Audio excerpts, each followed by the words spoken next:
Tories win, they're going to become for what's left of the decent society. And I've got a warning to anybody here. If the Tories get in, you better hope that you don't become unemployed. You better hope that you don't become ill. You better hope that you don't become disabled. And you better hope you don't become old. Because if the Tories get back in, they're going to privatise everything that's not nailed down.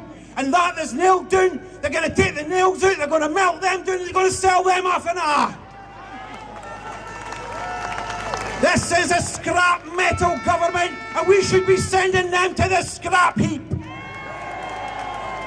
Send a message to Ruth the Muth. No Tories welcome in Scotland, and stick your welfare reforms where the sun doesn't shine.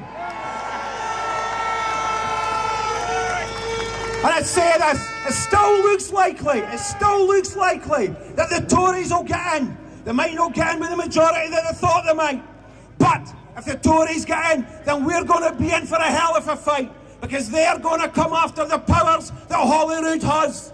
And I say to the Labour Party and all the other unionist parties, where's your support for the Scottish Government when the Scottish Government is coming under attack for Westminster? Because it's not just the SNP, it's Holyrood that's coming under attack.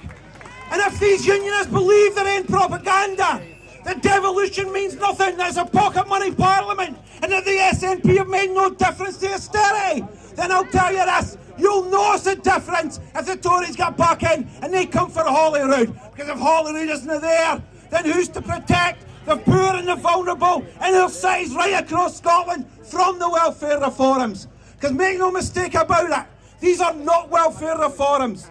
What the Tories are about is attempting to try and use austerity to have a new generational settlement. They attacked Jeremy Corbyn for saying he wanted to take Britain back to the 1970s. But the truth of the matter is that the Tories want to bring us back to the 1870s. That's the truth of the matter. And I say to those comrades on the left in Scotland, some of whom call themselves Indie supporters, who are calling for a vote for Slab at this general election, I cannot believe it.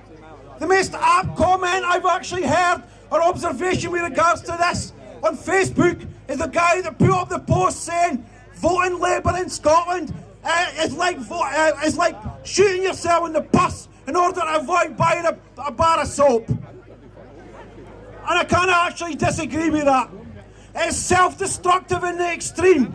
Because make no mistake about it, Slab need to go down to hiding. They need to be taught a lesson that their treachery to the Scottish working class interest and the Scottish national interest has not gone unnoticed. They need a massive mea culpa.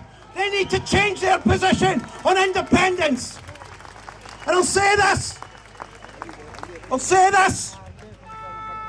Jeremy Corbyn saying that under no circumstances will he form any kind of arrangement with the SNP in the event of a minority Labour government.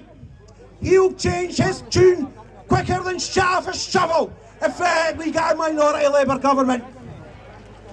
And that'll set the basis for a new settlement in Scotland, for a new progressive alliance, for a progressive alliance that can take on the Tories on the issue of austerity and transform Scotland as the first step towards the transformation of the British Isles. For a free Scotland, Scotland free or a desert, never more true than now. Thank you very much.